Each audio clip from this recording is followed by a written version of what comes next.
ఆంధ్రప్రదేశ్లో వాటర్ ఎన్కౌంటర్లు పెరిగిపోయినాయి. మా జగన్మోహన్ రెడ్డి అధికారంలోకి రాగానే ఎవరైతే గనక వాటర్ ఎన్కౌంటర్లో చనిపోయారో వాళ్ళతో కేసులు పెట్టించి వంగలపూడి అనిత గారిని, డీజీపీ గారిని అరెస్ట్ చేపిస్తా. ఇది ఒక మాజీ జడ్జి, ప్రజెంట్ జయబిరింబరావు పార్టీ అధ్యక్షుడైనటువంటి ఒక వ్యక్తి మాట్లాడుతున్న మాట. అతని పేరు జడ శ్రావణ్ కుమార్. ఎలా చూడాలంటారు? నిజంగానే వాటర్ ఎన్కౌంటర్లు అనుకోవచ్చు అంటారు? అవి 9 సంవత్సరాల చిన్న పాప అత్యాచారం చేసి డ్రమ్ములు పెట్టి అసలు చంపేసిన తర్వాత ఇతను తప్పించుకుంటా మరి అతను చెరువులో పడి చనిపోతే వాటర్ ఎన్కౌంటర్ అని చెప్పి మాట్లాడుతున్నాడు. ఈయన జడ్జిగా కూడా చేశాడంట. ఇలాంటి వ్యక్తి ఇప్పుడు ఎవరి గురించి మాట్లాడారా? ఇప్పుడు వైసీపీ పార్టీలో అనంతబాబు అతన్ని డ్రైవర్ని దాదాపుగా 31 దెబ్బలు కొట్టి అక్కడ ఒళ్ళంతా గాయాలే. కానీ వీళ్ళేంది యాక్సిడెంట్ అని చెప్పి శవాన్ని తీసుకొని వెళ్ళి డోర్ డెలివరీ చేసి పోలీసులు కూడా వాళ్ళకి సహకరించారు. మరి ఇప్పుడు ఏం జరుగుతుందో, ఎంతమంది పోలీసులు సస్పెండ్ అయ్యారో అన్నీ తెలిసి కూడా ఇతను ఎట్లా మాట్లాడుతున్నాడు అంటే వాటర్ ఎన్కౌంటరు హోమ్ మినిస్టర్ గారు రేపు వైఎస్ఆర్ కాంగ్రెస్ పార్టీ 27లో జగన్మోహన్ రెడ్డి పాదయాత్ర చేస్తాడు, 29లో అధికారంలోకి వస్తాడు, ఇక హోమ్ మినిస్టర్ గారి మీద కేసు నమోదు అవుతుంది అని చెప్పి మాట్లాడుతున్నాడు. ఇలాంటి మాట్లాడేది ఏం చెప్పాలి ఇతను గురించి? ఇతను జగన్మోహన్ రెడ్డి అధికారంలో ఉన్నప్పుడు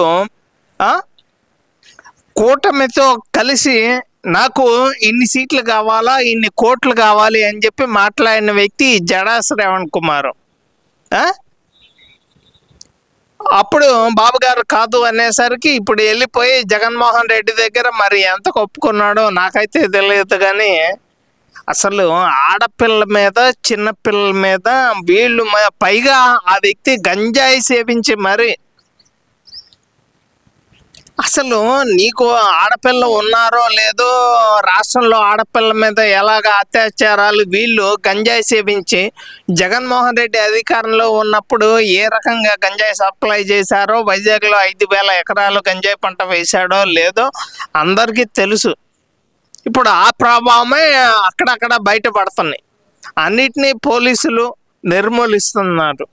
కానీ ఈయన ఒక జడ్జిగా చేసిన వ్యక్తి ఇలాగ మాట్లాడటం కరెక్ట్ కాదు అని చెప్పి నేనైతే చెప్తున్నాను. మరి ఆయన అంటుంది ఏంటంటే గనక చట్ట ప్రకారం శిక్షించాలి, కానీ ఇటు వాటర్ ఎన్కౌంటర్ లేనిది అంటే ఇలా చేయాలని తెలియక సజ్జనార్ గారు అనవసరంగా మానవ హక్కుల సంఘం దగ్గర వీళ్ళందరి దగ్గర కేసులు బుక్ చేయించుకున్నారు కదా. ఇది కొత్త సాంప్రదాయం తెరలేపారేంటి ఆంధ్రప్రదేశ్లో అనే మాట అయితే అంటున్నారు కదా. ఇప్పటిదాకా ఆడపిల్ల మీద అత్యాచారాలు జరిగితే చట్టపరంగా ఎంత శిక్ష పడింది ఏంటో చూపిమ్మనండి. అది వీళ్ళు చేసింది ఏం కాదు కదా. చెరువులో దూకాడు, చనిపోయాడు, దానికి ఎవరేం చేస్తారు? వాటర్ ఎన్కౌంటర్ అని చెప్పి నువ్వెట్లా మాట్లాడతావు? అసలు ఈ హోమ్ మినిస్టర్ గారు కూడా ఈ టాపిక్ మీద సీరియస్ అవ్వాలి. జడా శ్రావణ్ కుమార్ని అరెస్ట్ చేసిన తప్పులేదు.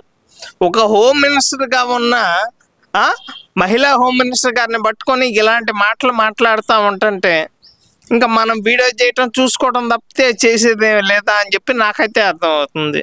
సరే, ఇవన్నీ ఒక ఎత్తు అయితే కనుక మళ్ళీ అంబటి రాంబాబు గారు మళ్ళీ పాత పాటే పాడుతున్నారు. ఏమంటున్నారంటే నేను తిరుపతి మీటింగ్లో కూడా ఇది అక్కడ ప్రెస్ మీట్లో కూడా మాట్లాడుతూ ఆయన అంటుంది ఏంటంటే మా ఇంట్లో కుక్క కూడా భయపడదు మీ రెడ్ బుక్కి. ఎందుకని రెచ్చగొట్టే వ్యాఖ్యలు ఎందుకని మానుకోలేకపోతున్నారు అంటారు? ఇలా ఒళ్ళు బలిసిన మాటలు మాట్లాడబట్టే నిన్ను తీసుకెళ్లి 18 రోజులు జైల్లో వేశారు. నీకు పెమసాని గారు సినిమా చూపిస్తాను అన్నారు, చూపించారు, సినిమా అయిపోయింది. అందులో నేనే హీరో అని అంటున్నాడు. నువ్వు హీరోవో జీరోవో అందరూ తెలుసులే.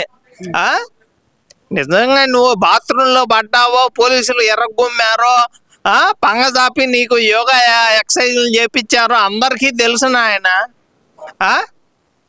పైగా అంట ఒక సిఏ గారంట సార్ మీరు వెనక నుంచి పారిపోండి సార్ అన్నారంట. నేను చావనన్నా చస్తాను కానీ నేను ఎక్కడికి పారిపోను అని చెప్పి మాట్లాడుతున్నాడు ఈడు. ఒళ్ళు బలిసి ఆ బాబు గారి ఫ్యామిలీని నోటికొచ్చినట్టు మాట్లాడి, ఇదేందో తిరుపతి వెంకటేశ్వరం గుడి, గోరంట్ల వెంకటేశ్వరం గుడికి చేసిందే మహాపాపం. అరే ఆడ ఆవు లేకుండా నెయ్యి, పాలు లేకుండా నెయ్యి లేకుండా లడ్లు తయారు చేసి అసలు వీళ్ళు ఈ రకంగా మాట్లాడుతుంటే ఏం చెప్పాలి వీళ్ళని? మొత్తం సిట్టు విచారణలో మొత్తం తేలింది, అక్కడ నెయ్యే లేదురా స్వామి అని చెప్తుంటే అక్కడ నిన్న అంబటి రాంబాబు గారు కూడా అంటున్నారండి, అక్కడ అందులో అంది కొవ్వు పదార్థాలు లేవు అన్నారు, కానీ కల్తీ జరిగింది అన్నారు కదా, దాని కొవ్వు లేదు కదా అంటున్నారు దాంట్లో. ఒరే కొవ్వు లేదు సరే, అక్కడ కల్తీ జరిగిందిరా స్వామి అంటే కొవ్వులే అంటే కల్తీ చేసామని నువ్వు ఒప్పుకుంటున్నావు కదా, తీసుకెళ్ళి మళ్ళీ ఈయన్ని కూడా మళ్ళీ లోపలేయాల. మళ్ళీ పోలీసులు చెప్తున్నాడంట, సార్ వెళ్ళొస్తాం సార్ అంట. ఒరే నువ్వు వెళ్ళింది అత్తారింటికి కాదు, జైలుకి వెళ్ళింది సార్, మీరు అట్లా అనకూడదు సార్. కాదు అట్ట కాదు, లోకేష్ గారు మళ్ళీ నన్ను లోపలేస్తారు అంట. నువ్వు మాట్లాడే మాటకి లోకేష్ గారు దాకా ఎందుకు? ఇక మళ్ళీ గల్లా మాధవ్ గారు వస్తారు. చెప్పారు గల్లా మాధవ్ గారు డైరెక్ట్ చెప్పారు, ఇంకొకసారి నువ్వు మళ్ళీ ఇలాగే మాట్లాడు, మళ్ళీ వస్తాం, మళ్ళీ వాయింపుడు స్టార్ట్ చేస్తాం. ఆ రోజు ఈడి కారదగల పెట్టింది కూటమి వాళ్ళు, టీడీపీ కార్యకర్తలు కాదు, వీళ్ళ పార్టీకి చెందిన వైసీపీ నాయకులే కారదగల పెట్టారు. ఆయన కూడా అన్నారులేండి, సత్యనపల్లి నుంచి కూడా వచ్చారు, అటు సత్యనపల్లిలో నువ్వు చేసిన ఘనకార్యాలు అన్ని తెలుసు కదా. లాటరీ టికెట్లు ఎవడురా పెట్టమంది? ఆంధ్రప్రదేశ్ లో ఉందా లాటరీ టికెట్? సంక్రాంతికి డాన్సులు వేస్తున్నాడు, మనం హ్యాపీగా ఎంజాయ్ చేస్తున్నాం, ఈడు గంగిరెద్దులో వేస్తున్నాడు అనుకుంటాం, కానీ ఎలాగా నువ్వు ఎంత మ్యాప్ వేసావురా? ఆ ముగ్గుల పోటీలు పెట్టి అక్కడ లాటరీ టికెట్ 200 పెట్టి ఎన్ని కోట్లు సంపాదించావురా?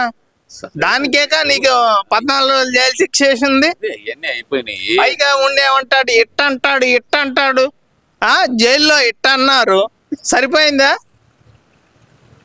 సరే ఇవన్నీ కాదు మరి ఈ జడ శ్రావణ్ అనే వ్యక్తి గురించే మాట్లాడదాం మనం ప్రత్యేకంగా. ఆయన అయితే చాలా క్లియర్గా చెప్తున్నారు. అంబటి రాంబాబు గురించి కూడా చెప్పారు. ఆయన ఏమన్నారంటే, దొంగ కేసులు పెట్టారు, అన్యాయంగా అరెస్ట్ చేశారు అంటున్నారు ఒక మాట. అలాగే చూస్తే కనుక ఇప్పుడు ఈ వాటర్ ఎన్కౌంటర్ గురించి మాట్లాడుతున్నారు. ఎలా చూడాలి ఈ రెండు సందర్భాలు? అంబటి రాంబాబు మీద దొంగ కేసులు ఏం పెట్టారు? దొంగ కేసులు అతన్ని ఎందుకు అరెస్ట్ చేశారు తెలుసా? నువ్వు గోరంట్ల గుడికి ఎందుకు వెళ్ళావురా? నువ్వు గుడికి ఎందుకు వెళ్ళావు చెప్పు? చేసిందే మహాపాపం. ఆ మహాపాపం ఇంకా ఆ లిస్టులో ఈడు లేడు కాబట్టి రాజశేఖర్ రెడ్డికి పెట్టింగైతే ఈడి పట్టదు. ఒరే నువ్వు ఆ లిస్టులో లేవు, ఆ కల్తీలో నువ్వు లేవు, నీకెందుకురా? ఇంకా నువ్వు గుళ్ళు చుట్టూ నువ్వు తిరిగి అనవసరంగా చేసిందంతా కల్తీ రెడ్లు చేశారు, వాళ్ళంతా బాగానే ఉన్నారు, నువ్వు పోయి లోపల కూర్చున్నావు. నీకెందుకు అక్కడ ఫ్లెక్సీ వేశారు అంటే మహాపాపం చేశారు కాబట్టి మహాపాపం అని చెప్పి ఫ్లెక్సీ వేశారు. నువ్వెందుకు అట్లా ఎంచుకుంటావు? ఓకే, ఇప్పుడు ఓవరాల్గా చూస్తే కనుక ఈ అంబటి రాంబాబు ఇష్యూ కానీ లేదంటే ఈ వాటర్ ఎన్కౌంటర్స్ ఇష్యూ కానీ ఎలా చూడాలంటారు? ఈ రెండు ఇష్యూలు, ఈ వాటర్ ఎన్కౌంటర్స్ అనే పదం నిజంగానే వాడొచ్చా జనాలు? అది వాటర్ ఎన్కౌంటరే అనుకోవాలంటారా? నిజంగానే నిందితులు భయపడి ఆత్మహత్య చేసుకున్నారు అనుకోవాలంటారా? భయపడి కాదు, అతను చనిపోయిన తర్వాత శవాన్ని తీసుకెళ్ళటానికి ఇంట్లో వాళ్ళు కూడా ఒప్పుకోలేదు. అంటే వాడు చేసిన మహాపాపం అని వాళ్ళ ఇంట్లో వాళ్ళు చెప్తున్న తర్వాత అరే నువ్వెట్ట మాట్లాడతావురా సిగ్గు లేకుండా? నీకు డబ్బులు కోట్లు డబ్బులు కావాలా, రాష్ట్రం ఎట్టబోయినా పర్లేదు. ఒరే జగన్ అన్ని పాపాలు చేశాడు, లడ్డూల్లో కల్తీ జరిగింది, మద్యంలో కల్తీ జరిగింది, ఇన్ని మాఫియాలు చేశారు, ఇన్ని కేసులు ఉన్న వ్యక్తికి నువ్వు సపోర్ట్ చేస్తున్నావు అంటే ఏం చెప్పాలా? ఈ వ్యక్తికి నిజంగా రాజధానిలో జరుగుతున్న డెవలప్మెంట్ ఏం కనపట్లా. ఈడికి వాటర్ ఎన్కౌంటరు, అంబటి రాంబాబు మీద కల్తీ నకిలీ కేసు పెట్టారు, ఇలాంటి మాటలు మాట్లాడుతున్నాడు. జగన్ దగ్గర డబ్బులు తీసుకున్నాడుగా, అలాగే మాట్లాడతారు.